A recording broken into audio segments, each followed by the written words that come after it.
सर्वार्थसाधिके शरण्ये त्र्यम्बके गौरी नारायणि नमोस्तुते मंगलमूर्तये नमः।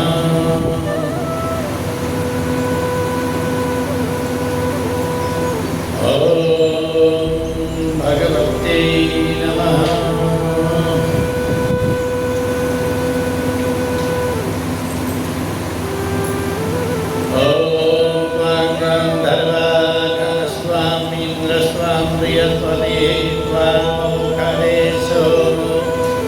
राजा विद्वान जल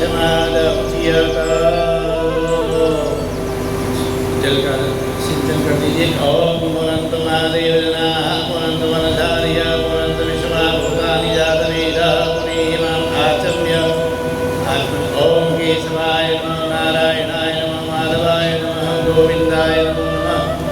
अष्टौ वृक्षाल्य गायत्री नमः सावित्री नमः सरस्वती नमः। अष्टौ वृक्षाल्य ओम केशवाय नमः नारायणाय नमः माधवाय नमः गोविंदाय नमो नमः। अष्टौ वृक्षाल्य ओम गायत्री नमः सावित्री नमः सरस्वती नमः।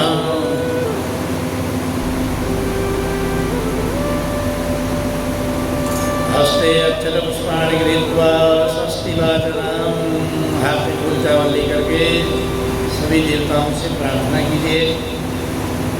हरि ओम भद्रंकर्णेभिः शृणुयामः देवा भद्रं पश्येमाक्षभिर्जयतराः धीरैरङ्गैरुष्टुवांसताभिर्वसेमहि देवहितं जलायो शतमिन्नु शरदो अन्तिरेवा जतरा नश्चकरा जरसन्तनूनां पुतरा सौजतरमितरो भवन्ति मानो मध्यारिगहदायुर्गन्तो हरिहृद्यौररितिरन्तरिक्षमरिद्यवमाता सविता सपुत्रः विषमे देवा हरिणिः पञ्चजना हरिहृद्यातमरिहृद्यानितवम् यौः शान्तिरन्तरिक्षं शान्तिः पृथिवी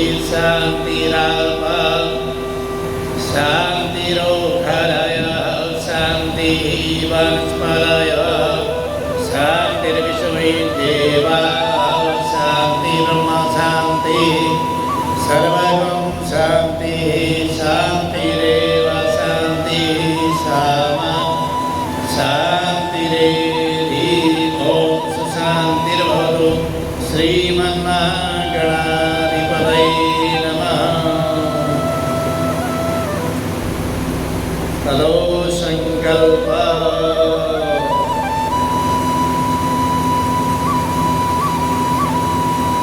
संकल्प कीजिएगा। हस्ते जलाक्षरं द्रव्योपचाराय संकल्पः।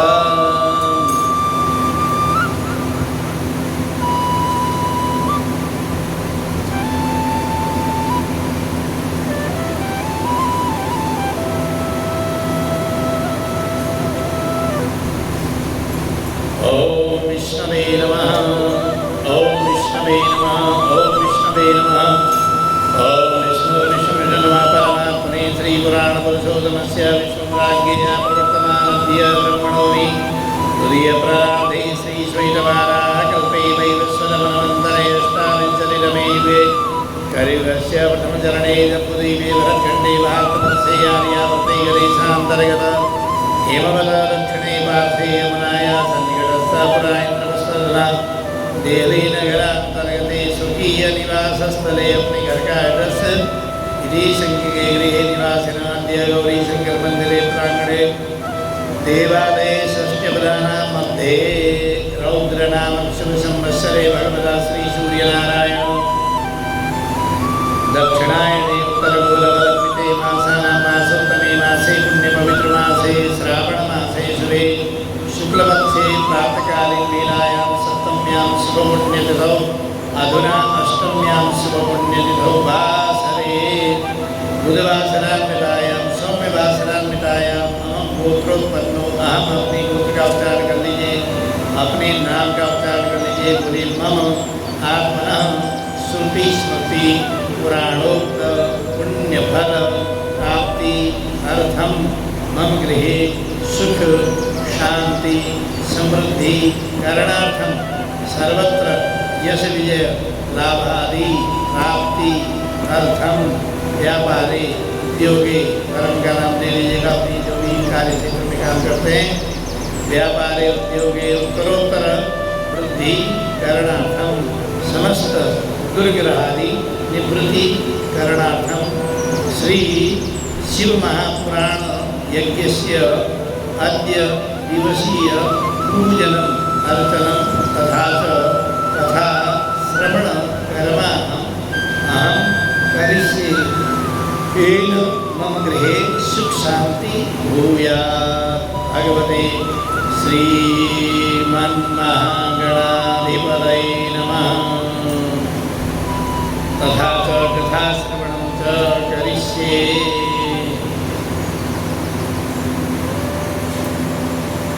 ततो पूजनम, चावल हाथ में लेकर के सभी देवताओं का पूजन कीजिएगा।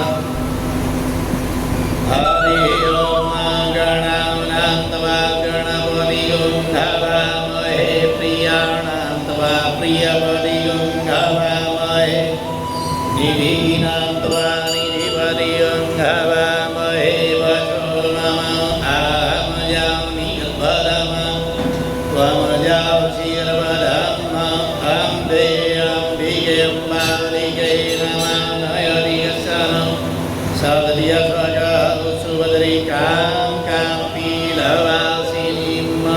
ॐ स्वस्ति श्रीमन्महागणाधिपतये नमः। गणपतिं पूजयामि। अम्बे अम्बिके अम्बालिके नमः। नयनिकशनं सदयस्वज सुभद्रिकां कापीलवासिनीम्। ॐ अम्बिकायै नमः। अम्बिकां पूजयामि। ॐ तत्त्वाद्यामि ब्रह्मणा वन्दमानस्तराशास्ते जयमानो हविर्भिः अहेळमानो वरुणे हवोद्युर्जगो समान आयो प्रमुखी। ॐ पापने वरुणाय नमः। वरुणं पूजयामि। विश्वानि देव सवितन्दुरितानि पराशुभाय भद्रम् अन्न आशुभ। ओंकाराय नमः। ओंकारं पूजयामि। श्रीशैलश्री सर्वतनयाम्बो रात्रे पार्श्वे नक्षत्राणि रूपमश्विनो व्यातम् हिरण्यघाणम्। ॐ मयिघाण सर्वलोकं मयिघाण। ॐ श्रियै नमः। श्रियं पूजयामि। ॐ वसो पवित्रमसि हतधारम्। वसो पवित्रमसि सहस्रधारम्। देवस्वा सविता पुनातु वसो पवित्रेण सदधा रेण शुभवाक्कामनुच्य। ॐ सप्तकृतमातृकाभ्यो नमः। पूजयामि। ॐ समख्यै देव्यां धियां संरक्षणाय रोजग्धामाम आयो प्रमुखीरमो अहं तव वीरम् विधेय तव देवी संऋषि गौर्यारि षोडशमातृकाभ्यो नमः। पूजयामि। वास्तोस्पदे प्रविजामि असमं स्वावेशो अनमीवो भवानहं यद्वै महे प्रतिदन्नो युगशवसन्नो भवद्विपदे सन्तरुष्पदे। ॐ वास्तुपुरुषाय नमः। वास्तुपुरुषं पूजयामि। ॐ योगे योगे तव तरं भाजे भाजे हवामहे सखाय इन्द्रमूर्तये। ॐ दिव्यादियोगिनीभ्यो नमः। योगिनीं पूजयामि। ॐ नैश्वसमविरन्यसमात्मैश्वानरात्पुरये तारमगने। हेमे नममृधन्नमृत्या अमृतं वैश्वानरं क्षेत्रजित्याय देवाः। ॐ क्षेत्राधिपतये नमः। पूजयामि। ॐ ब्रह्मजिज्ञानं प्रथमं पुरस्तादृषीमरः सुरुचो वेनावौ पुण्या उपामास्य विषडा सरसयो निमधसविव ॐ ब्रह्मणे नमः ब्रह्माणं पूजयामि ॐ इदं विष्णोर्विचक्रामे त्रेधानि दधे पदं समूढस्य पाकं दूरे स्वाहा ॐ विष्णवे नमः विष्णुं पूजयामि ॐ नमः सम्भव यजमयो भवाय च नमः शङ्कराय च महेश्वराय च नमः शिवाय च शिवतराय च ॐ रुद्राय नमः रुद्रं पूजयामि ॐ आग्रणेन सार्थमानो निवेदयन् नमः देवो याति भुवनानि पश्यन् सूर्याय नमः सूर्यं पूजयामि ॐ श्रां श्रीं सं तन्नमसे नमः पूजयामि ॐ क्रां क्रीं च भौमाय नमः भौमं पूजयामि ॐ ह्रां क्रीं च बुधाय नमः बुधं पूजयामि ॐ ह्रां क्रीं च गुरुवे नमः गुरुं पूजयामि ॐ ह्रां क्रीं च शुक्राय नमः शुक्रं पूजयामि ॐ ह्रां क्रीं च शनिश्चराय नमः शनिश्चरं पूजयामि ॐ ह्रां क्रीं च रावे नमः रावं पूजयामि ॐ श्रां श्रीं च केतवे नमः केतं पूजयामि समस्त देवी देवताभ्यो नमः भगवते त्रिगुणात्मिकाय नमो नमः पूजयामि भगवते श्री सामसदा शिवाय नमः शिवां पूजयामि अध पूजना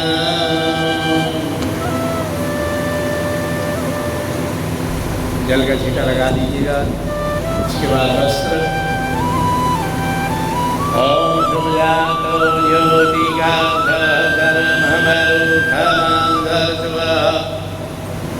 वासो अग्ने विश्वरूपं साम्बे सविवा वासो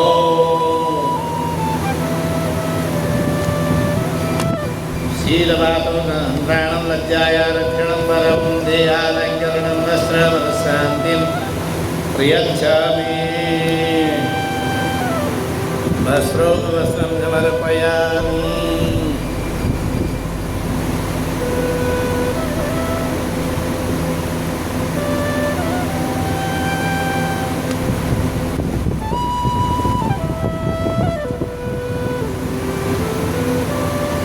चंदनम विलेपयामि बस के बाद जल का छींटा फिर से चंदन ॐ त्वांगंधर्वा आगमस्वामी रस्वा प्रियस्वरे त्वामोखरे सोमो राजा विद्वान् यशमादव्यत गन्धर्वस्वा विश्वावसो परिदधातो विश्वस्यारिष्टै यजमानस्य परिवेदस्य गिरिरकीरिता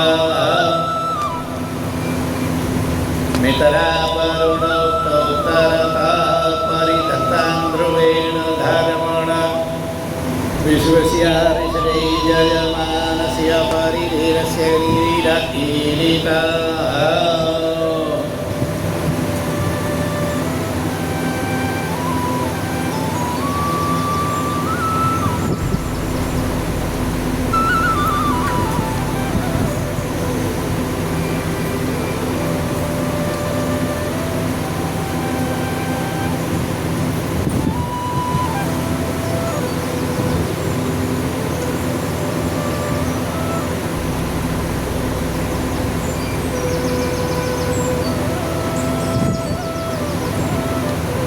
पुष्पाणि समर्पयामि भगवते नमो नमः नैवेद्यं निवेदयामि ॐ नाभ्याशीरं परित्यागो शेषणौर्यो समवर्तत पृथिव्यां भूमिर्दिशा श्रोत्रा तथा लोकान् अकल्पयन् अन्नपरेण स्यनौ दीह्यनमीपस्य सुष्मिना प्रदातारं तारिक ऊर्जन्नो देवरे चतुष्पदे नैवेद्यं निवेदयामि ॐ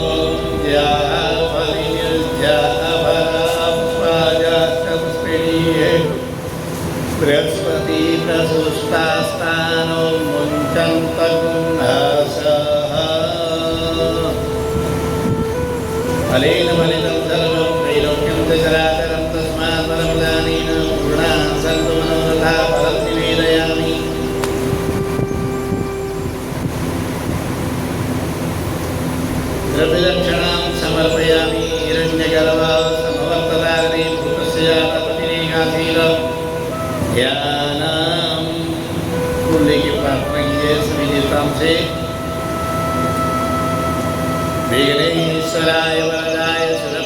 नारायणाय लंबोदराय सकलाय जगद्दिलाय नागाननाय श्रुतियज्ञविभूषिताय गौरीसुताय गणनाथ नमो नमस्ते।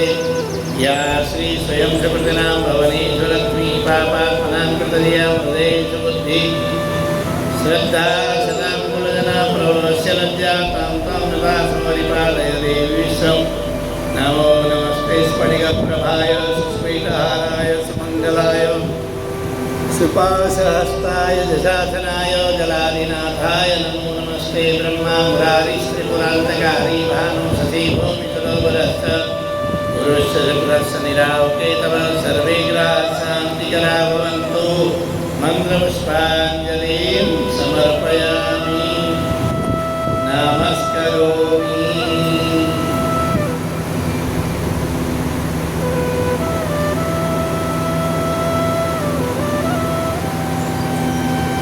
हस्ते जलमादाय अनेन कृतेन पूजनाख्येन कर्मणा पीतस्य देवा प्रियन्तामिदं नमः।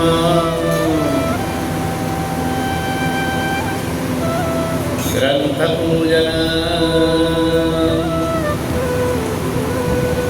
ॐ नमस्वनन्ताय सहस्रमूर्तये सहस्रपादातिशिरोर्वाहवे सहस्रनाम्ने पुरुषाय शाश्वते सहस्रकोटि युगधारिणे नमः। ॐ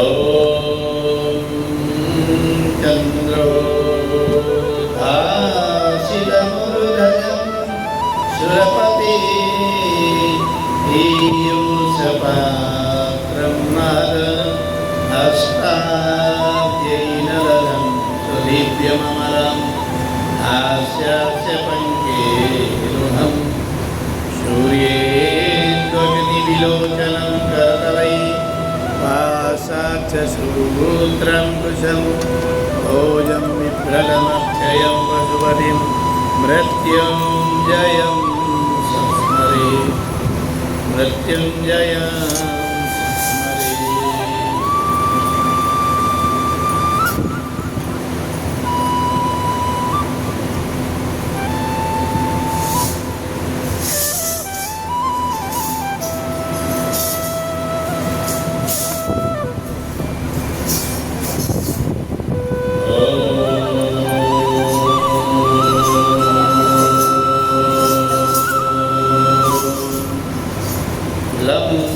लम्बोदरं परमसुन्दरमेकदन्तं पीताम्बरं त्रिनयनं परमं पवित्रम्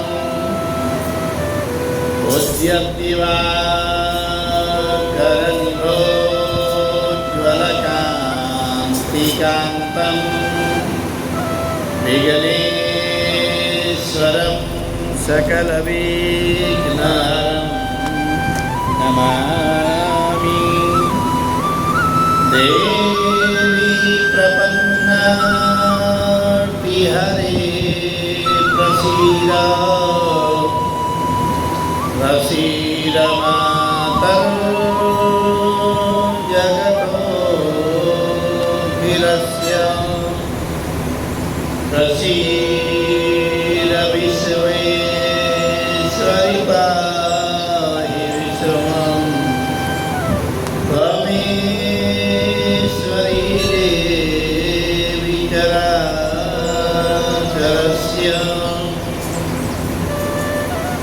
ध्येयं सदा परिभवग्नमभीष्टदोहम् तीर्थास्पदं शिववीरं सेनुकां शरण्यं प्रत्याद्यं प्रणतपादभवाधिभूतं वन्दे महापुरुषते चरणारविन्दं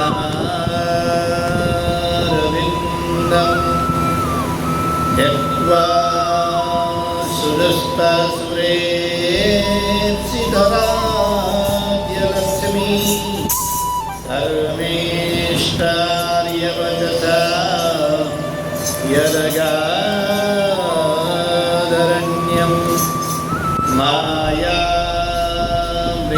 दयितये सितमन्वरावा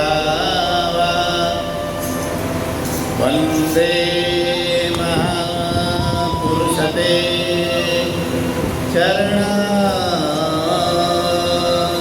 चरणारविन्दम्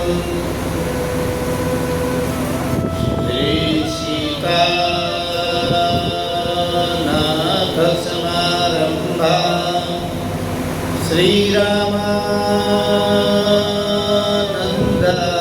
श्रीरामानन्दार्यमध्यमा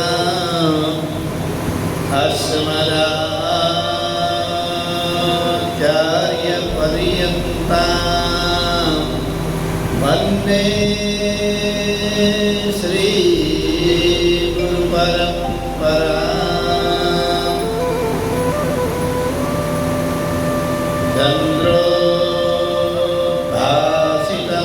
चन्द्रोद्भासितमुद्धशेखरे स्मरारे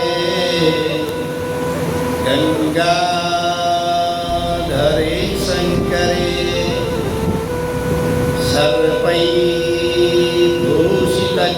सर्पैर्भूषितकण्ठकर्णविवरे नेत्रोत्थविश्वानरे दन्ते स्तुतसुन्दराम्बरधरे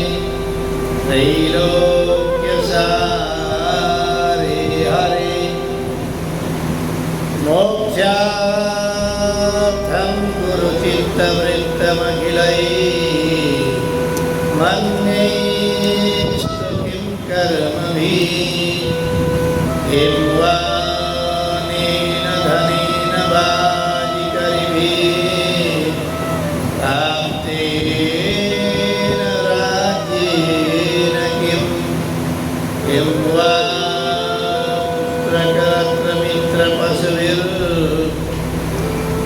पुत्रकलत्रमित्रपशुभिर्देहेन गेहेनकम् ज्ञात्वै त्वदक्षणभङ्गुरं सपरिरे त्याज्यं मनोदूरता स्वात्मार्थं गुरुवाक्यतो भज भज श्रीपार्वती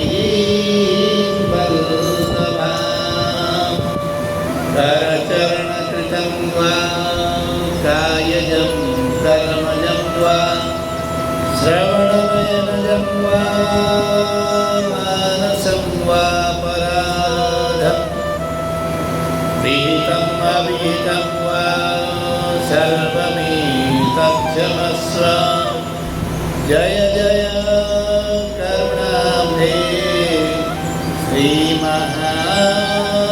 श्रीमहादेव शम्भो जय जय करुणाब्धे श्रीमहादेव शम्भो जय जय करुणाब्धे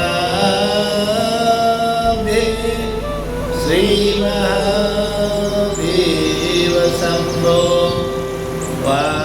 वागर्थाविव सम्पृक्तौ वागर्था प्रतिपत्तये जगतः पितरौ वन्दे पार्वती परमेश्वरौ जगतः पितरौ वन्दे पार्वती परमेश्वरौ सच्चिदानंद भगवान की जय गौरी शंकर भगवान की जय ओम नमः पार्वती पतये हर हर महादेव ओम नमः पार्वती पतये हर हर महादेव ओम नमः पार्वती पतये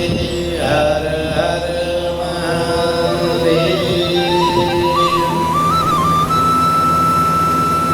भगवान के गुणरूपी गंगा में गोता लगाने के साथ ही कथा यज्ञ में प्रवेश करेंगे। ओम नमः शिवाय।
ब्रह्मयज्ञं तथैव च गुरुपूजां ब्रह्मतृप्ति क्रमेण ब्रूहि न प्रभो क्रमेण ब्रूहि न प्रभो।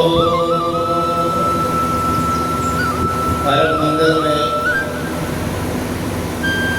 परात्पर परम अखिलेश्वर कारण करुणा वर्णा भगवान कैलाशवासी भगवान शिव के गौरी शंकर जी के पाद पद्मों में बैठ कर के लोग 1 महीने तक का जो कथा यज्ञ में समाहित हैं, आज के दिवस की कथा यज्ञ में प्रवेश कर रहे हैं। भगवान की महती कृपा है कि हमारे को निर्विघ्नता पूर्वक यह यज्ञ हमारा पूर्ण के ताकि हो जा रहा है। तो कल के कथा यज्ञ में कल के प्रसंग में पूजन की पद्धति के बारे में बताया था, और आज की जो कथा में प्रवेश कर रहे हैं उसमें कह रहे हैं कि अलग अलग तरह की जो यज्ञ होते हैं उन यज्ञों के बारे में सूत जी से सभी शौनकादि ऋषि मुनि पूछ रहे हैं।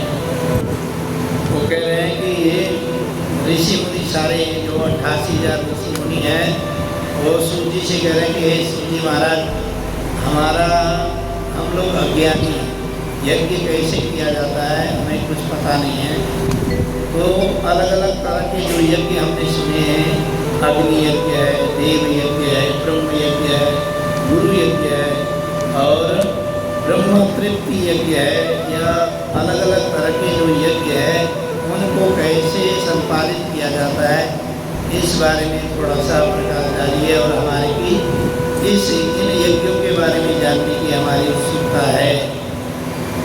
कि अग्नि यज्ञम देव यज्ञम ब्रह्म यज्ञम तथैव च गुरु पूजा ब्रह्म तृप्ति क्रमेण ब्रूहि न प्रभो। हे प्रभो, हे सूत जी महाराज, हे गुरुदेव के कृपा पात्र शिष्य, आप हमारे को इन यज्ञों के बारे में बताइए, ये यज्ञ कैसे संपादित है।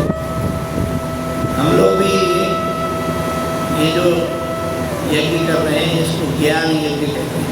ज्ञान जो भगवान के गुणगणों की गंगा है, उन गंगा का और भगवान का अर्चन कैसे किया जाए, भगवान का वंदन कैसे किया जाए, हमें इस जीवन में करना क्या चाहिए, इन सारी बातों को जिन एक कथानकों से समझाया जाता है वह ज्ञान यज्ञ कहलाता है। अब ये कह रहे हैं कि अग्नि यज्ञ क्या है। अब अग्नि यज्ञ क्या है, आपने सुना होगा कि अग्नि यज्ञ। अग्नि यज्ञ जो है वह गृहस्थी जीवन में जो हम लोग अग्नि का उपयोग करते हैं वह अग्नि यज्ञ है। भोजन बनाने का जो कार्य माताएँ बहनें या हम लोग जो भी बनाते हैं भोजन, तो भोजन जो बनाया जाए वो अग्नि यज्ञ कैसे करें, क्या विधि है उसकी। अग्नि यज्ञ में एक तो भोजन बनाने का जो प्रक्रिया है वो भी अग्नि यज्ञ है। जो भगवान को देवताओं की प्रसन्नता के लिए जो अग्नि में आहुति दी जाती है वो भी अग्नि यज्ञ है।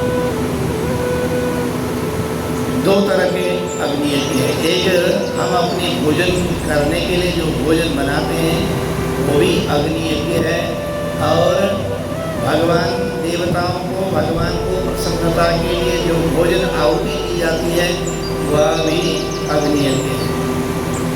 और अग्नि यज्ञ में अब अग्नि किसको जलाना चाहिए, चूल्हा जो है किसको जलाना चाहिए, घर में पुरुष भी है स्त्री भी है। आजकल तो क्या होता है कि सुबह की जो बैठकी होती है पुरुष बना करके ले क्या तो चाय पी लो अब उड़ जाओ, ऐसे ही होता है कई जगह ऐसा है। तो लेकिन अग्नि प्रज्वलित करनी, पहले तो देखिए समिधा या लकड़ियों से अग्नि प्रज्वलित करके। तो अग्नि किसको प्रज्वलित करना चाहिए? अग्नि जो है घर की जो महिलाएं, जो माताएं, बहनें हैं, उनको अग्नि प्रज्वलित करने की विधि। देव जो अग्नि यज्ञ है उनमें प्रधानता बहनों की, माताओं का, स्त्रियों का ही है। तो अग्नि यज्ञ, और इसी अग्नि यज्ञ में जो समिधा लेकर के आते हैं वो भी एक तरह का अग्नि यज्ञ है। अब जैसे है ब्रह्मचारी लोग जहाँ आश्रम होते गुरुकुल हैं, जैसे हम लोग भी गुरुकुल से पढ़ के आए, तो गुरुकुल में जो समिधा लेकर के आया जाता है वो समिधा लाना भी एक अग्नि यज्ञ है।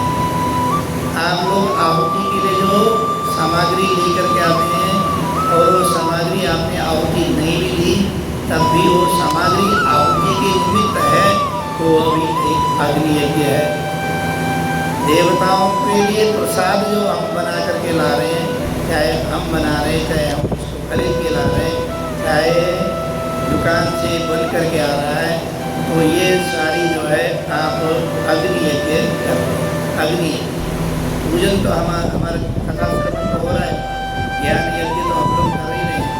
ज्ञान यज्ञ के साथ साथ आप जो पूजन की प्रक्रिया कर रहे हैं उसमें भी जो भोज्य पदार्थ है, जो भोजन योग्य पदार्थ है, वह भी अग्नि यज्ञ के अंतर्गत ही आता है।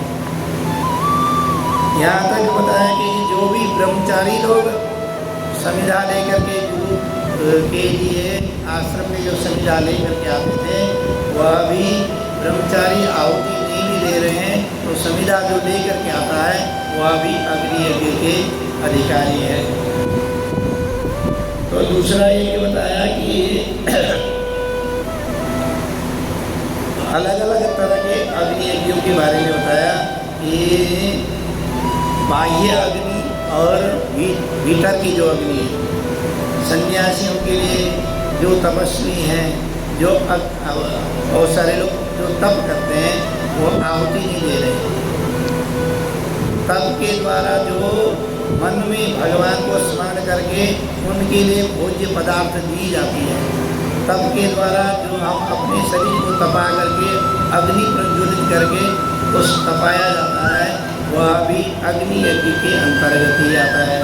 जितने ऋषि मुनि लोग हैं जो कंदराओं में बैठे हैं और वह भोजन आदि कुछ नहीं बनाते, वो कंदमूल फल खा करके ही आजीविका चलाते, पूरा जीवन व्यतीत करते हैं, जल पी करके व्यतीत करते हैं, वो अग्नि प्रज्वलित ही नहीं करते, तो उनका अग्नि यज्ञ क्या होगा?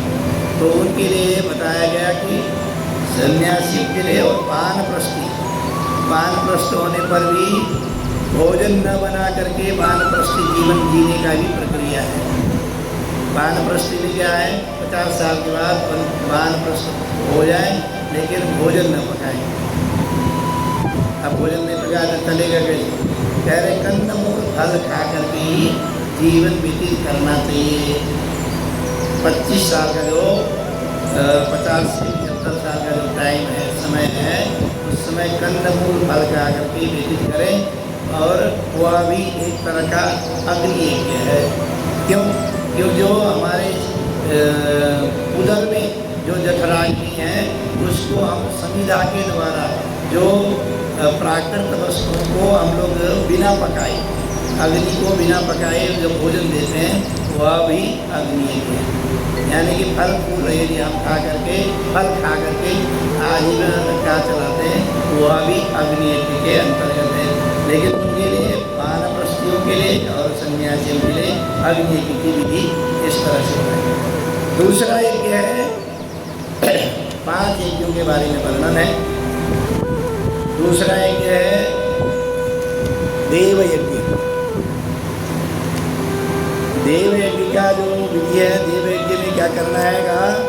देव यज्ञ में देवताओं के निमित्त जो अर्चन किया जाता है, जैसे आप लोग चावल चढ़ा रहे हो, फूल चढ़ा रहे हो, तो ये जो अर्चन की पद्धति, दुर्वा चढ़ाते हैं, बेलपत्र चढ़ाते हैं, जल चढ़ाते हैं, इस तरह से जो भी अर्चन की पद्धति है, वह अर्चन की जो पद्धति है वह देव यज्ञ के अंतर्गत है। फिर कहा कि जो देवताओं के लिए आहुति दी जाती है, वह अग्नि यज्ञ के साथ साथ देव यज्ञ भी है। आदि सृष्टो महादेव सर्वज्ञ करुणाकर सर्वलोकोपकार्थां वरान कल्पित मान प्रभु। तो जो रोग की शमन के लिए भगवान शिव को पूजन अर्चन किया जाता है, रोग शमन के लिए, जैसे भगवान शिव का जो पूजन है उसकी प्रक्रिया हम लोग दुग्ध से ही अभिषेक करते हैं, लेकिन अलग अलग प्रक्रियाओं से भगवान का प्रसन्न करने की और भगवान को अर्चन करने की विधि, अभिषेक करने की विधि है।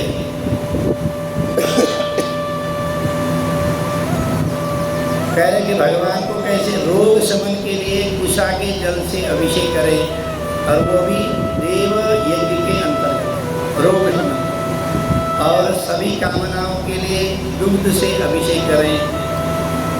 दुग्ध मिश्रित जल से भी अभिषेक कर सकते हैं।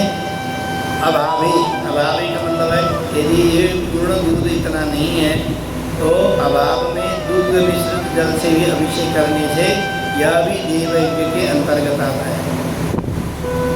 और घी से अभिषेक करने से बुद्धि, जो जिसकी किसी की बुद्धि जड़ हो गई हो, बुद्धि मंद हो गई हो, या बुद्धि किसी की भ्रष्ट हो गई हो, तो घी किसी के द्वारा अभिषेक करने से उसके बुद्धि में सद्बुद्धि आ जाती है, वह सन्मार्ग की ओर निकल पड़ता है। तो घी से अभिषेक करने की विधि बताई। और इसके साथ ही शक्कर से मिले हुए जल से अभिषेक करने से व्यापार वृद्धि, लक्ष्मी प्राप्ति की बताई। गन्ने के रस से अभिषेक करने से इक्षुश्रिया इक्षुरसेन हुआ। कह रहे कि श्री के मतलब है नाम यश कीर्ति की प्राप्ति, और स्थिर लक्ष्मी की प्राप्ति के लिए गन्ने के रस से अभिषेक करना चाहिए। किसी को विद्या प्राप्ति के लिए करना हो तो दही से अभिषेक करना चाहिए भगवान शिव का। तो जो अलग अलग पदार्थों से जो अभिषेक किया जाता है, पूजन किया जाता है, उन सारे पदार्थों का जो पूजन का फल है वह देव यज्ञ के अंतर्गत आता है।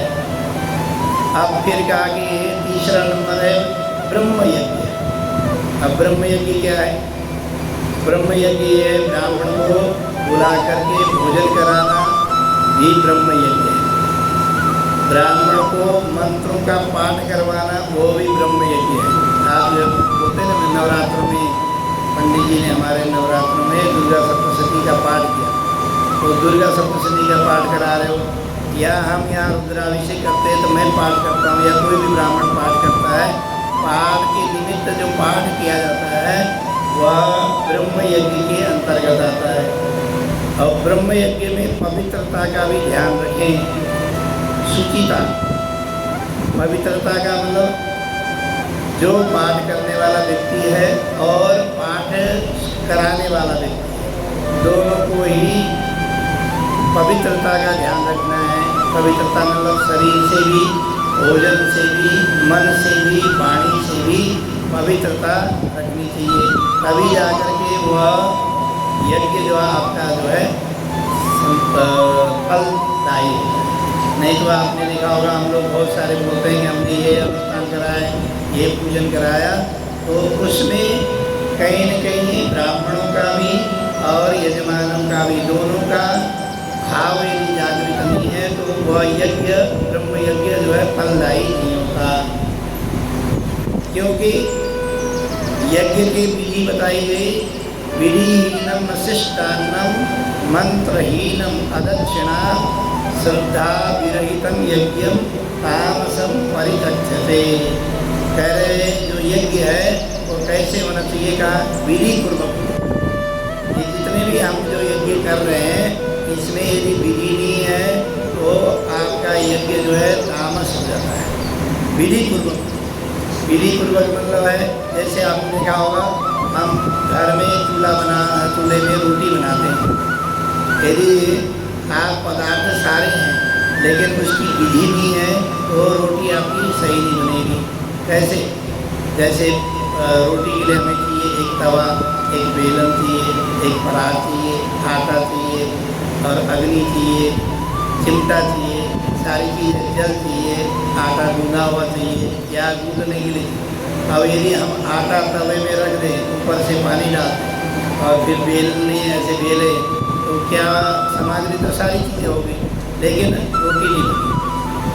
और उसी आटे से जो आपने गूंदा है, उसी आटे से हम जितने लोग बैठे हैं सभी लोग अलग अलग तरह से रोटी बनाएंगे। उस रोटी में स्वाद भी अलग है। तो वो जो विधि है वो प्रथम मन कहा गया विधिहीनम, फिर कहा मशिष्टान्नम। मशिष्टान्नम का मतलब है उसमें रस और तत्व जरूरी चाहिए, अन्न का समावेश जरूरी चाहिए। यज्ञ कोई भी किया जाए बिना अन्न के यज्ञ सफल नहीं माना गया। जैसे हम लोग बोलेंगे हम तो व्रत रख रहे हैं, हमने तो पूजन में फल चढ़ाना है, व्रत रखे, व्रत की सामग्री चढ़ाएंगे, लेकिन पूजा करते इसमें अक्षर नहीं चढ़े या चावल नहीं चढ़े तो पूजा हुई नहीं। तो अक्षर भी तो अन्न में आ गया ना जी। तो ऐसे ही अन्न के बिना कोई भी यज्ञ पूर्ण नहीं माना गया, चाहे वो अग्नि यज्ञ है। अग्नि यज्ञ में भी पकाने के लिए अन्न ही पकता है। हाँ, अग्नि यज्ञ में जो कुत्सित भोजन जो पकाया जाता है वो कह रहे वो घोर पापों के अधिकारी होते हैं। वो 7 जन्मों तक भी पापों से निवृत्त नहीं होते। कितने ही वो पूजन यज्ञ अनुष्ठान कर ले, लेकिन कुत्सित भोजन का मतलब अभक्ष्य भोजन। अभक्ष्य भोजन करने वाले जितने भी लोग हैं उनको 7 जन्मों तक का 7 जन्म लग जाएंगे। उन 7 जन्म मनुष्य योनि 84 लाख योनि व्यतीत करके फिर पुनः मनुष्य योनि मिल जाए, फिर 84 लाख इस तरह से 7 परिक्रमा करने पर भी उसको पाप से मुक्ति नहीं मिलती, पाप योनि में ही प्राप्त होता है। तो आपने देखा होगा बहुत सारे लोग अभक्ष्य भक्षण करते हैं। आजकल तो होटल भी ऐसे खुले हैं, ऐसे लोग खाने वाले भी लोग हैं। चाइना में तो बहुत बुरा हाल है।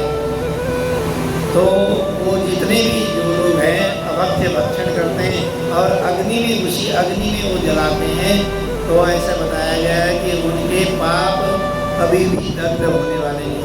वो अग्नि देव जो है ऐसा संकल्प लेते हैं कि इनके पाप में कभी भी दग्ध नहीं होने, वो हमेशा ही पापी के रूप में ही रहते हैं। तो अग्नि यज्ञ, ब्रह्म यज्ञ, फिर है गुरु यज्ञ। अब गुरु यज्ञ क्या है? जो इससे हमने मंत्र धारण किया या एक अक्षर प्रदातारम, कह रहे एक अक्षर भी हमने जिससे ज्ञान लिया है और अपने से बड़ों के लिए भोजन जो बनाया जाता है वह भी गुरु यज्ञ के अंतर्गत आता है। और गुरु के द्वारा जो आपको ज्ञान दिया जाता है, चाहे किसी से आपने एक अक्षर ज्ञान भी लिया हो, वह भी आपका गुरु है। उसके निमित्त यदि हम उसके लिए अपशब्द बोलते हैं, उसके लिए बुरा सोचते हैं या मानसिक मनसा कर्मणा वाचा यदि किसी तरह से, तो वह जो गुरु यज्ञ है यज्ञ भ्रष्ट माना जाता है, उसमें भी पाप के ही अधिकारी है। इस तरह से यज्ञों के बारे में फिर कहा कि ये जो यज्ञ भी महाराज आप तो चर्चा कर रहे हो, इसको यज्ञ को कहाँ करना चाहिए, किस तरह से करना चाहिए। तो यज्ञ जो है स्थंडिल यज्ञ भी किया जाता है।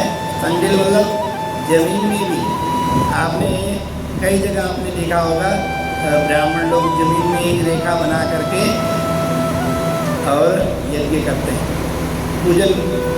ये जो अग्नि यज्ञ है, देव यज्ञ है, उनको कहाँ करें, कैसे स्थान में करें? तो कहा कि स्थंडिल जो यज्ञ है, जो जमीन में किया जाने वाला जो यज्ञ है, वह सर्वश्रेष्ठ माना गया।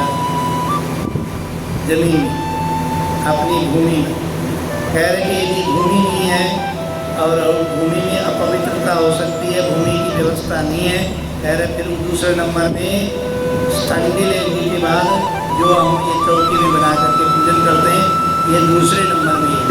नहीं तो बड़े बड़े जो यज्ञ होते थे पहले, आपने भी देखा होगा कि कई बड़े यज्ञों में गए हों तो वो सारे तंडिल यज्ञ होते थे, मिट्टी के ही बनाए। अब मिट्टी की कोई व्यवस्था है नहीं, अब हमने चौकी बनानी, निर्माण भी करना है। यदि हम यहाँ मिट्टी के लिए हम सोचेंगे तंडिल में ही बनाएंगे, ये तो मिट्टी नहीं है, ये तो टाइल लगी है ना, तो मिट्टी का भी जाने के लिए हमें पार्क में जाना पड़ेगा, पार्क से मिट्टी लेकर। तो मृत्तिका में जो तंडिल यज्ञ है वो पहले नंबर का श्रेष्ठ यज्ञ बताया। दूसरे नंबर में जो हम चौकी में बना करके यज्ञ करते हैं वो श्रेष्ठ है। फिर कहा कि जो आकाश में यज्ञ किए जाते हैं, कई लोग ऐसे होते हैं ना, हम तो उड़ते हुए पूजन करेंगे, जैसे हेलीकॉप्टर में या किसी ऐसी जगह हो जहाँ मनुष्य का भूमि में ना बैठ करके या तंडिल में ना बैठ करके सिर्फ हवा में ही करता हो, वो अधम यज्ञ माने गए। तो इस तरह से यज्ञ। फिर कहा कि ब्रह्म तृप्ति यज्ञ, गुरु यज्ञ के बाद 5वां है ब्रह्म तृप्ति यज्ञ।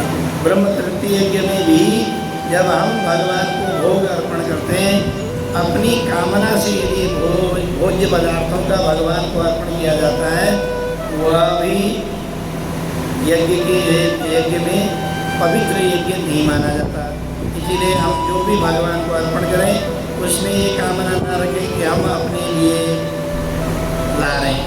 कई लोग ऐसे बोलते हैं, पंडित जी भगवान जी को वस्त्र चढ़ाना है, पंडितानी कौन सी साड़ी पहनती है, अब चढ़ा रहे देवी को और बोल रहे पंडितानी के।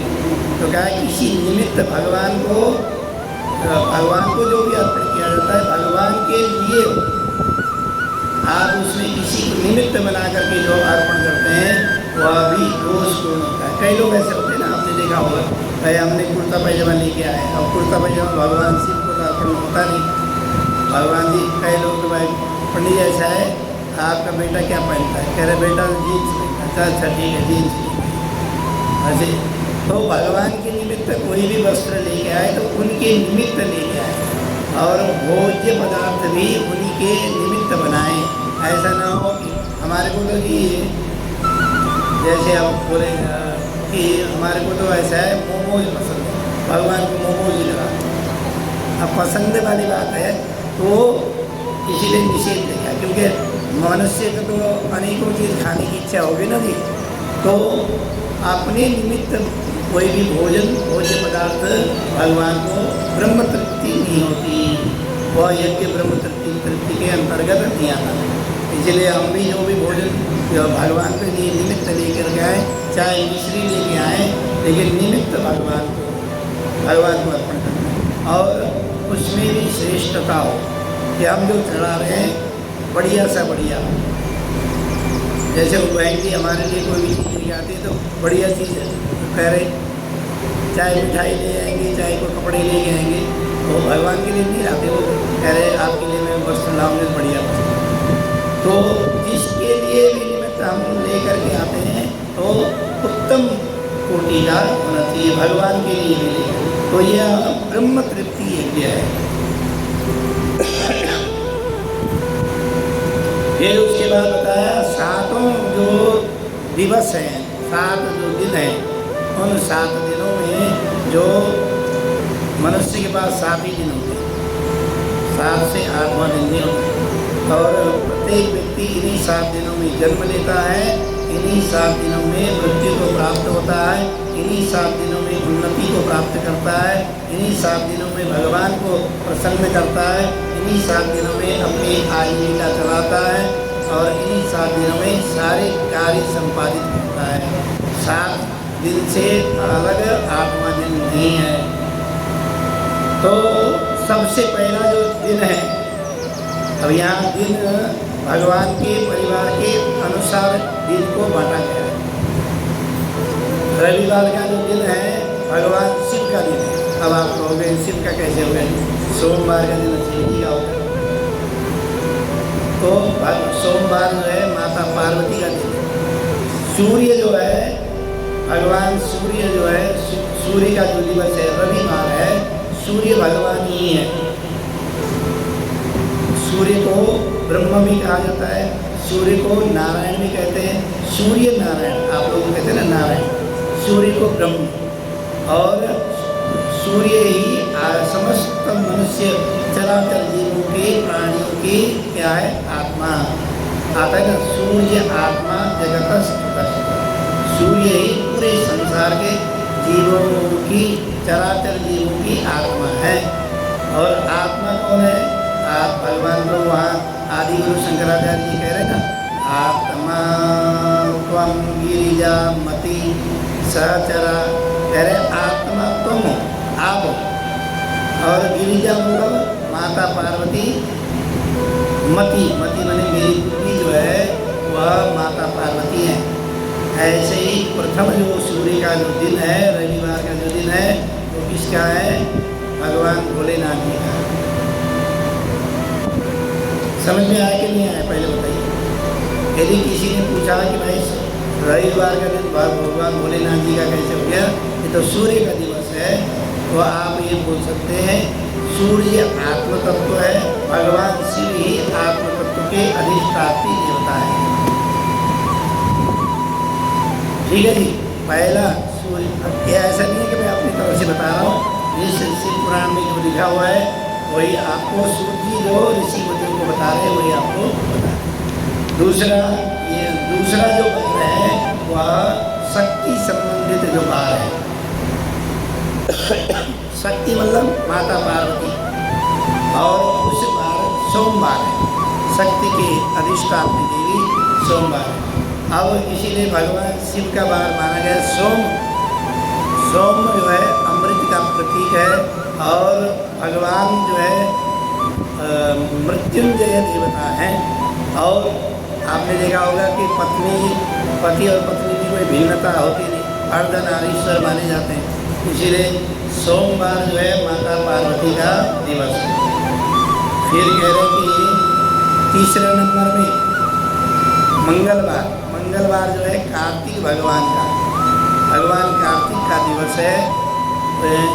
मंगल भी पराक्रमी देवता है, और कार्तिक जी भी पराक्रमी देवता है, और कार्तिक जी से भी पहले मंगल उत्पन्न हुए थे ना, आ रहा था ना, अभी भगवती से विवाह हुआ नहीं है, मंगल उत्पन्न हो गए थे। जब वो सोच में बैठे थे, उस दिन कथा सुनाई थी आपको, भौम उत्पन्न हुए थे ना, बाद में पृथ्वी माता ने उनको धारण किया था, तो इसीलिए उनका नाम भूमिपुत्र रखा, वही भौम ही मंगल है। ठीक है जी। तो जो मंगलवार है वह भगवान का जो बार है, बार के अधिष्ठात्री, सातों बारों के अधिष्ठात्री देवता भगवान शिव ही है, लेकिन परिवारों में बटा हुआ है।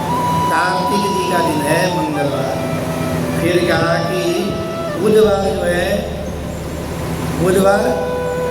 बुध को गणेश जी का, बुधवार जो है गणपति जी का अधिष्ठात्री देवता है, और बुधवार गणेश जी को समर्पित है। अब कह रहे बृहस्पतिवार जो है ब्रह्मा उसके अधिष्ठात्री देवता है। अब हम बृहस्पतिवार को आपने अधिकतर देखा होगा, वीरवार को हम लोग किसकी पूजा करते हैं? विष्णु भगवान की पूजा। लेकिन यहाँ जो लिखा हुआ है बृहस्पतिवार के अधिष्ठात्री देवता बृहस्पति है, और बृहस्पति ही ब्रह्मा है। और फिर आगे शुक्रवार के जो अधिष्ठात्री देवता हैं वह इंद्र हैं। इंद्र शुक्रवार के अधिष्ठात्री देवता इंद्र हैं, और शनिवार के अधिष्ठात्री देवता यम है, यमराज। इसीलिए शनिवार को आरोग्यता के लिए, दीर्घायुष्य के लिए पूजन अर्चन करते हैं हम लोग शनिदेव की। शनिदेव से क्या मानते हैं? नीलांजन समाभासम रविपुत्रम यमाग्रजम। हम ऐसे कहते हैं ना, उनकी प्रार्थना है नीलांजन समाभासम। नील और अंजन स्वरूप जिनका आकृति है, और रवि के पुत्र हैं, यम के अग्रज हैं। अग्रज मतलब बड़े भाई, यम देवता के अग्रज हैं। और यमाग्रजम छाया मार्तंड संभूतम, छाया और मार्तंड बोलते भगवान सूर्य, इन दोनों से जो संभूतम जो उत्पन्न हुए हैं, ऐसे भगवान शनिदेव को तम नमामि शनिश्चरम, ऐसे शनिदेव को हम नमस्कार करते हैं। तो इस तरह से 12 के अधिष्ठात्री देवता बताए, और इसमें 12 में भी इस बार से क्या प्राप्ति हो सकती है, क्या प्राप्ति की कामना की जाती है। सूर्य रविवार को जो है सूर्य शौर्य की प्राप्ति के लिए, नाम यश कीर्ति की फैलाने के लिए रविवार को कार्य ऐसा करें, नाम यश कीर्ति फैलाने वाला कार्य करें। और उस दिन जैसे आपने देखा होगा, हम लोग क्या करते हैं, चुनाव यदि लड़ना है, नाम जिस दिन हमारा नाम यश कीर्ति कैसे फैलेगी, भाई कोई सामाजिक कार्य करने के लिए प्रेरित होंगे तभी तो फैलेगी। तो नाम यश कीर्ति के लिए रविवार का चयन करें। सोमवार को संपत्ति संबंधित कार्यों के लिए सोमवार से, क्योंकि धनदाता तो चंद्रमा, और वैसे ही माता का बार है, पार्वती मैया का बार है, तो धन कौन देगा, माँ ही तो देगी, तो माता का बार बनेगी। और व्याधि संबंधित निवारण के लिए मंगल को उपासना करें, मंगल की उपासना करें। बुध से पुष्टि की कामना, और बृहस्पति से भी आयु वृद्धि के साथ साथ धर्म वृद्धि की कामना, शुक्र से सांसारिक सुखों की कामना, और शनि से मृत्यु निवारण के लिए इस तरह से 7 वारों की विधि बताई। आरोग्यम संपदश्चैव व्याधीनां शांतिरेव च पुष्टिरायुस्तथा भोगो मां मृतेर्हानि यथाक्रम। इस तरह से सभी 12 के अधिष्ठात्री देवताओं के बारे में सूत जी ने सभी ऋषियों को बताया। अब कह रहे हैं कि इस दान की महिमा बताया, दान क्या करना था। रविवार को सूर्य के लिए, सूर्य देव के लिए जो हम दान करते हैं, उसमें रक्त सामग्री, लाल सामग्री होनी चाहिए। लेकिन लाल सामग्री में मसूर की जो दाल है, जैसे आपने देखा होगा कई लोग मसूर की दाल दान करते हैं, तो मसूर की दाल का निषेध है, क्योंकि वह उत्तम पदार्थ नहीं है, इसलिए मसूर की दाल का निषेध करें। और सोमवार को दान, देखिए रक्त फल दान कर सकते हैं, रक्त अन्न और भी होते हैं, जैसे आपने देखा होगा राजमा है, उसमें भी रक्त लालिमा होती है, तो रक्त अन्न दान कर सकते हैं। लेकिन मसूर की दाल दान न करें। मसूर की दाल, देसी टमाटर और गाजर ये अशुद्ध माने गए हैं, इसीलिए उनका दान नहीं करना चाहिए। कई लोग ऐसा करते हैं, आपने देखा होगा रविवार को मसूर की दाल, तामा तो दान कर सकते हैं, लेकिन दाल में जो अन्न है वो मसूर का दाल का निषेध है। तो कई लोग बैगन दान करते हैं, बैगन का भी दोष है, ऐसे ही सफ़ेद पेठे का भी दोष है। कल सब्जियों का जो भगवान का श्रृंगार होगा, वो आप लोग समय, कौन सा समय उपयुक्त रहेगा, वही 3 बजे का, 3 बजे आ जाएंगे, भगवान को श्रृंगार करके फिर कथा में बैठ जाएंगे। 3 बजे का सही समय आपका, 3 बजे का समय ठीक है। फिर ग्रुप में भी आपको उसी मैसेज को डाल देंगे।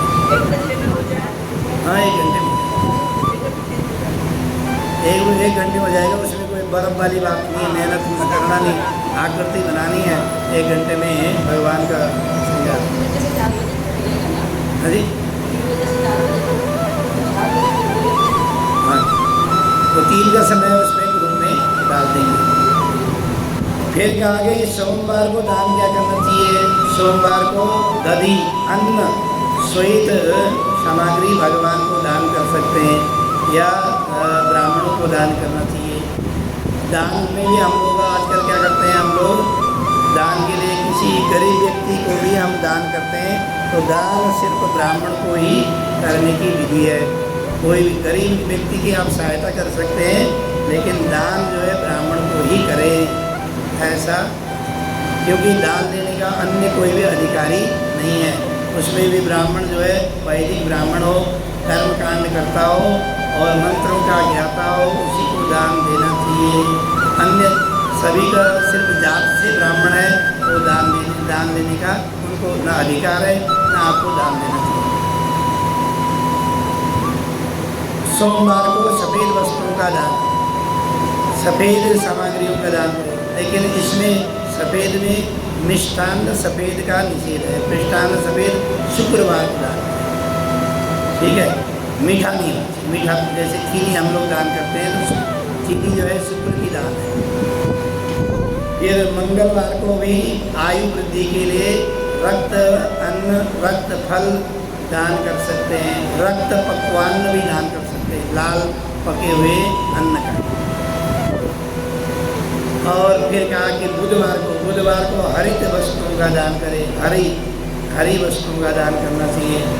बृहस्पतिवार को पीले वस्त्रों का दान करना चाहिए, पीले वस्त्रों का दान करना चाहिए।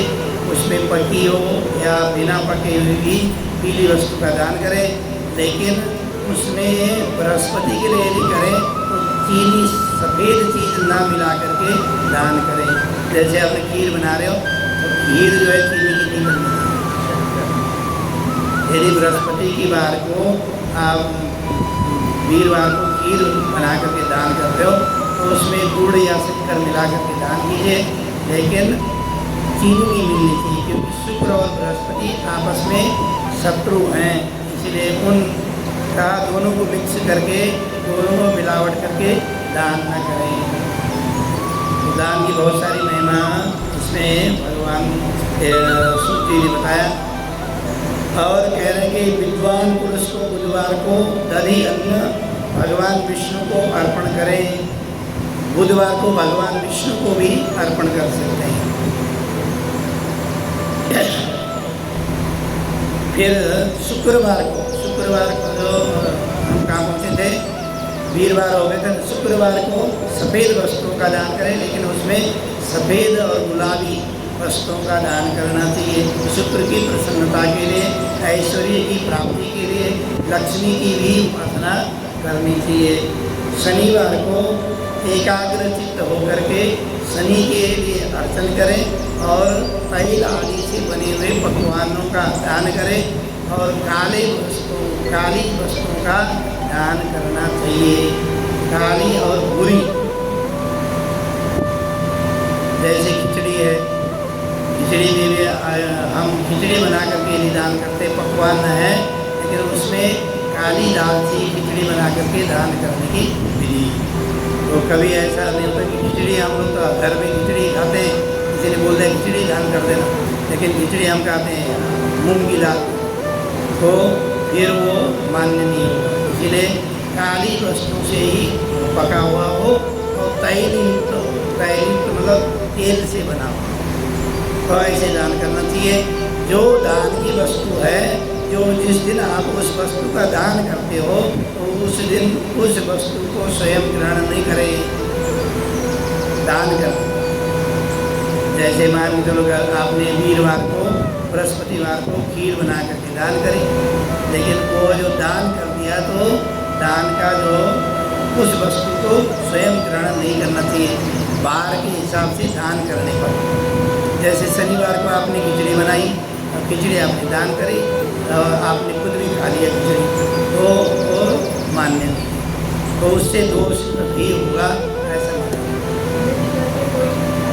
नहीं।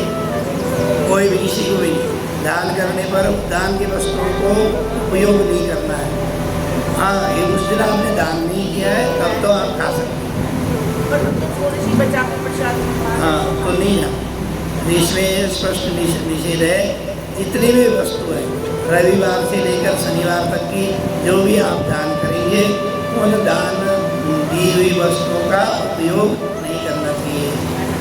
यदि आप जैसे बृहस्पतिवार का व्रत करते हैं या शुक्रवार का व्रत कर रहे हैं तो आप चीनी दान करते हैं, तो उस दिन चीनी का उपयोग ना करें। मीठे में कोई और चीज़ उपयोग कर लो, लेकिन गुड़ उपयोग कर लो, गुड़ से बनी हुई सामग्री उपयोग कर लो, लेकिन चीनी का उपयोग नहीं। हम लोग चाय तो बना रहे चीनी का, और शाम को पंडित जी को चीनी दान करके आ रहे, शुक्र का दान किया, और वो जो दान किया है वो लगेगा नहीं और आपको दोष। इसलिए जो वस्तु आप दान कर रहे हैं, यदि दान नहीं कर रहे तब कोई बात नहीं। ऐसा नहीं कि शुक्रवार को चीनी नहीं खाए, शुक्रवार को चीनी खा सकते हैं, लेकिन यदि हम दान कर रहे हैं उस बीच में तो उस सामग्रियों को उपयोग ना करें। और ऐसे ही भोजन के साथ साथ का जो वस्तु आप लोग दान में वस्त्र भी दान कर रहे हैं, तो उस दिन भी वस्त्रों का उस दिन के हिसाब से वस्त्र का दान न करते हो तो वस्त्र ना पहने। जैसे वीरवार को वस्त्र का दान करते हैं तो पीली वस्त्र ना पहने, ठीक है। ऐसे होता है ना, हम वीरवार को वस्त्र, पंडित जी को वस्त्र देना है, कुछ भी पीले पहन के ले गए, ब्राह्मण को भी दिया है तो पीला ना पहने। जो दान दी जाती है वो उसका न उपयोग करना है, न भोजन करना है, न ग्रहण करना है, दोनों। भंडारा का अलग है, वो दान भी। भंडारा तो लोगों के लिए का दान का मतलब है संकल्प करके आप ग्रहों का दान करना। जैसे बृहस्पति का दान करते हैं, शुक्र का दान का मतलब ये है। ऐसा नहीं है कि भंडारा कर रहे हो या हम लोग भोजन बना रहे हैं, घर में भी तो भोजन बना रहे हैं ना, उसमें भोजन ऐसा नहीं, दान देने वाली वस्तु। फिर कहा कि दान की प्रक्रिया, दान में थोड़ा सा और आगे बताया, कह रहा है कि दातव्यमिति यद्दानम दीयतेनोपकारणे देशे काले च पात्रे च तद्दानम सात्विक स्मृतम। कह रहे कि जब आप दान दें तो देश काल और पात्रता का ध्यान जरूर रखें। देश का मतलब, अब देश काल का मतलब है जिस स्थान में आप दान दे रहे हैं उस दान देने के स्थानों का भी महत्व, किस स्थान में। अब हम बोलेंगे जी देखो ऐसा है जी, सबसे ज़्यादा भीड़ रहती है आजकल कहीं दान देने, तो हम भोजन करा रहे हैं, भीड़ रहती है, आज भोजन का भंडारे का दान है, भीड़ ज़्यादा रहती है शराब खाने के पास, तो वहीं दान करते हैं। तो ये देश काल का मतलब समय देखिए, और काल का मतलब समय का भी ध्यान रखें, किस समय दान। और अर्धरात्रि में पंडित जी को फ़ोन करके बोला पंडित जी आ जाओ भोजन कराना है, तो समय का भी ध्यान रखें, किस समय भोजन कराना। और तुरंत निमंत्रण दे करके भोजन नहीं कराना चाहिए। तुरंत निमंत्रण मतलब बहुत सारे लोग श्राद्ध में आते हैं ना, आ करके हाँ जी एक पंडित जी, अब वो पंडित जी पहले से जिम्मे हुए, तो शास्त्र में भी उसकी प्रक्रिया इसीलिए है, तुरंत में आप निमंत्रण दे करके भोजन कराने ले जाओगे तो जिससे वो भोजन करा हुआ होगा तो खाएगा ही नहीं। हमारे पास कई लोग शिकायत आती है, कह रहे जी आपने जिन पंडितानी को भेजा था वो खाई नहीं और पैसे लेके चली गई, भोजन में हमारे को बेकार किया। तो ब्राह्मण को भी ऐसे होते हैं, तो श्राद्ध में भी वो आपका श्राद्ध लगता नहीं। उसके लिए एक ही उपाय है, यदि आपको लगता है कि आप किसी ब्राह्मण को ऐसे जिसने भोजन पहले कर रखा है इसकी अपेक्षा या तो गाय को भोजन करा दो या फिर कच्चा ही अन्न निकाल करके भोजन दे दो जो उपयोगी हो। गाय भी नहीं मिलती आजकल, गाय भी मुश्किल से मिलती है। और देश काल फिर काल परिस्थिति के अनुसार। अब आप परिस्थिति में देखिए, परिस्थिति में कैसे है, आप भोजन लेकर के मंदिर में दान देने आ रहे और रास्ते में कोई आदमी ऐसा मिल गया तो वो बहुत भूखा है या उसको बहुत ज़रूरत है, तब उस स्थिति में क्या करें, पहले उसको खिलाएं कि पहले दान करें। तो ये परिस्थिति ऐसी हो गई तो हम उसको पहले खिलाएं, पहले उसको निपटाएं, फिर उसके बाद दान करें। तो देश का परिस्थिति के अनुसार दान करें और पात्रता का बहुत ज़्यादा ध्यान रखें। पात्रता मतलब यदि आपने बहुत बढ़िया खीर बनाई है लेकिन यदि गंदे बर्तनों में डाल दिया जाए, चमड़े में डाल दे तो खीर क्या होगा, अपवित्र हो जाएगी। ऐसे ही जिसको दान दिया जाता है उसकी पात्रता, उसकी क्वालिटी समझना बहुत जरूरी है। बिना पात्रता के दान देने पर आपका जो दान है वह निरर्थक हो जाता है। तामसम तामम तामसम स्मृतम, वह तामस हो जाता है। तामस मतलब अंधकार से। आपने तो दान दिया लेकिन जिसको दिया गया वो शराबी कबाबी था, ये पात्रता समझ रहा है, ठीक है। वो वैदिक ब्राह्मण नहीं था तो ये पात्रता समझ रहा है। वो उसके उपयोगी नहीं था। शाम आपने जो दान दिया, शाम को जो आपने दक्षिणा दी दान में, उसने भोजन करा, दिन भर सोया रहा, शाम को जा कर के पहुँच गया सोमरस पीने के लिए। तो ऐसे पात्रताओं को देख करके तब दान करें, नहीं तो देवार्चन करें। यदि ऐसा नहीं मिलता है, दान देने के उपयोगी व्यक्ति नहीं मिलता है, तो उसके बदले में देवार्चन करें। देवार्चन मतलब देवताओं का पूजन अर्चन पाठ, देवताओं के लिए जो भी सामग्री आप अर्पण कर सकते हो वो करें। अब यहाँ कई लोग विरोधी वो कहेंगे जी ब्राह्मणों के विरोधी बात कर रहे हो, विरोधी नहीं है। तो कहा कि यदि पात्रता नहीं है तो देवताओं को अर्चन करें, ऐसी विधि बताई गई। और ये कहा गया कि यम श्रवणते ध्यायम पठते च नरो द्विजा श्रवणस्योपकर्ता च देव यज्ञ फलम लभेत। जो आपने इतनी देर तक हम इन बातों को आपने सुना, ध्यान से सुना कि नहीं सुना? ध्यान से जिस व्यक्ति ने सुना है उन सभी सुनने वालों को कहा गया देव यज्ञ फलम लभेत। कह रहे कि इतना जो देव यज्ञ फल, जो देवताओं का यज्ञ करने का फल होता है वह आपको इस कथा के सुनने से या पूजन प्रक्रिया को सुनने से फल की प्राप्ति होती है। ऐसा सूत जी ने उन ऋषियों को बताया। चलिए बहुत सारी बातें होगी, एक बहन जी से भजन सुन लेते हैं, फिर थोड़ी सी और कथा करके। बोल गौरी शंकर भगवान की जय। के पूजन की प्रक्रिया में ये जो विद्येश्वरी संहिता है उसमें अधिकतर पूजन की प्रक्रिया है। पहले भी आपको बताया था शिव पुराणों में। तो इसमें यह है कि आपको क्या करना है क्या नहीं करना है, इस विषय में जानकारी अधिक है। अब एक भजन के साथ फिर उसके बाद पुनः थोड़ी सी चर्चा करके फिर आप बोलो भगवान की जय।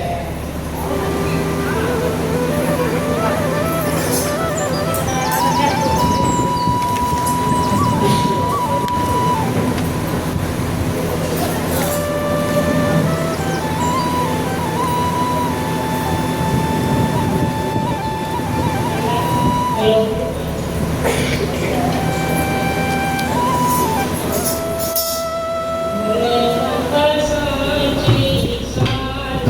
you.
शिव के जो साकार और निराकार की आपने पूजा बताई है, उसमें शिवलिंग की जो श्रेष्ठता बताई कि शिवलिंग में ही पूजन श्रेष्ठ है।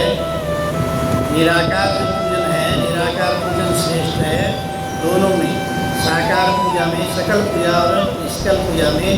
निष्कल पूजा जो है वह श्रेष्ठ पूजन बताया आपने।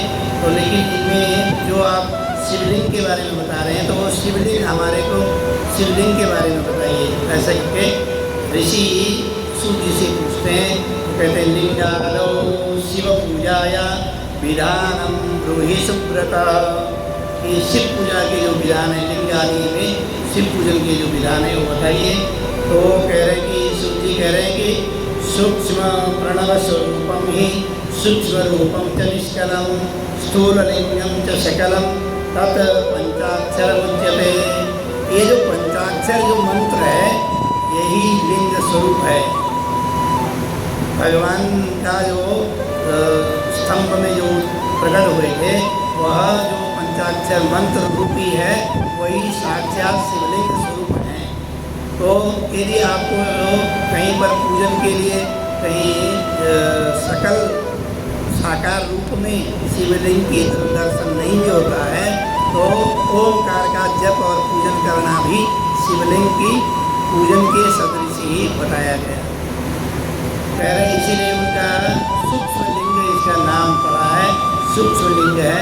और स्थूल लिंग में जो हम साकार रूप में हम पूजा करते हैं, यह इसमें सूक्ष्म लिंग जो है ओम नमः शिवाय जो पंचाक्षर मंत्र है, यह सूक्ष्म लिंग है।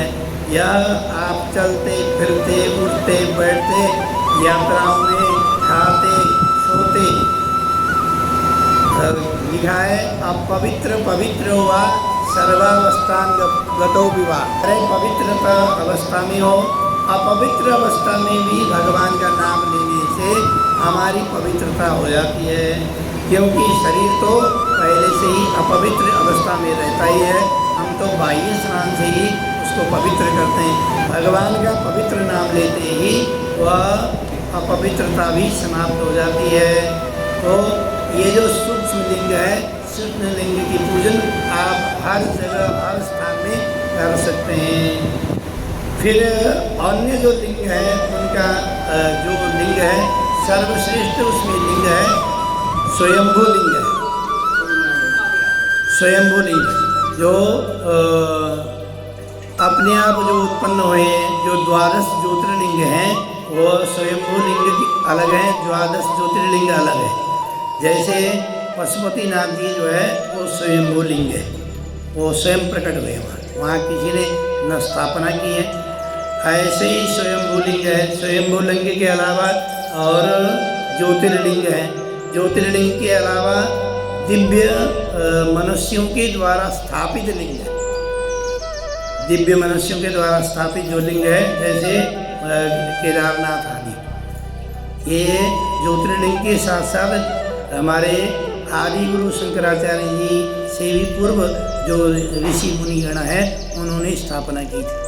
तो इस तरह से उन लिंगों का पूजन श्रेष्ठता में सबसे पहले स्वयंभू लिंग, दूसरे नंबर में ज्योतिर्लिंग, तीसरे नंबर में संतों के द्वारा स्थापित जो लिंग है, और चौथे में राजा के द्वारा स्थापित जो लिंग है, पांचवें में नगरवासी के द्वारा स्थापित लिंग है, छठे में वैदिक ब्राह्मणों के द्वारा स्थापित लिंग है।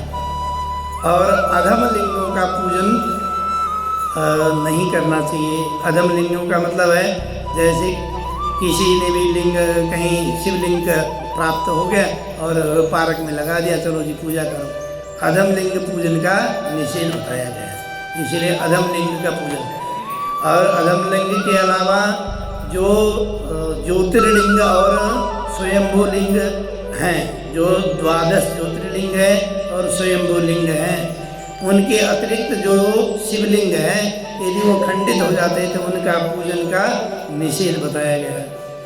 इसलिए द्वादश ज्योतिर्लिंगों में कोई दोष नहीं है। यदि उसमें वो कई जगह बोलते हैं ना भाई, वहाँ ज्योतिर्लिंग में तो लिंग इतना भगवान का पूजन करते करते उनका जो स्वरूप है वो बहुत कम छोटा हो गया है।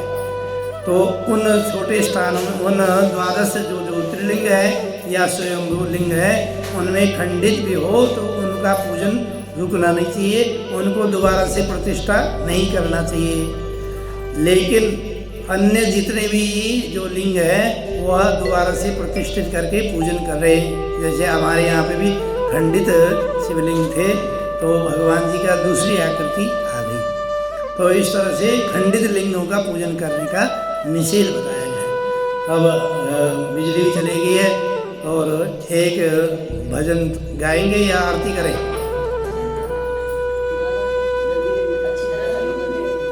एक बढ़िया सा भजन गाइए, फिर उसके बाद फिर आरती करते हैं। बोलो गौरी शंकर भगवान की जय।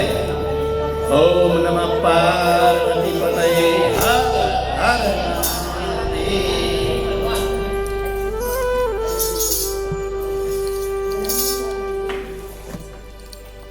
आज बुधवार है, गणेश जी का गाइए।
शान्तिर्विश्वैर्देवाः शान्तिर्ब्रह्म शान्ति सर्वगं शान्ति शान्तिरेव शान्ति सामा शान्तिरेधि सुशान्तिर्भवतु सर्वारिष्टशान्तिर्भवतु मन्त्रपुष्पाञ्जलि यज्ञेन यज्ञमयजन्तदेवास्तानि धर्माणि प्रथमानि आसन्न ते अनारकं महिमानं सजन्त यत्र पूर्वे साध्याः सन्ति देवाः ॐ राजाधिराजाय प्रसय्यसायिने नमो वयं वैश्रवणाय कुर्महे समे कामान् कामकामाय मह्यं कामेश्वरो वै श्रवणो ददातु कुबेराय वैश्रवणाय महाराजाय नमः ॐ पदपुरुषाय विद्महे महादेवाय धीमहि तन्नो रुद्रः प्रचोदयात् मन्त्रपुष्पाञ्जलिं समर्पयामि नमस्करोमि महादेव शिव शङ्कर ओमाकान्तः त्रिपुरारे वेद्योऽध्याय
वृषभध्वज शंकर भगवान की जय। धर्म की अधर्म का प्राणियों में विश्व का गौ माता की भारत माता की सभी संतों की सभी भक्तों की आपके आनंद की जय जय श्री राम।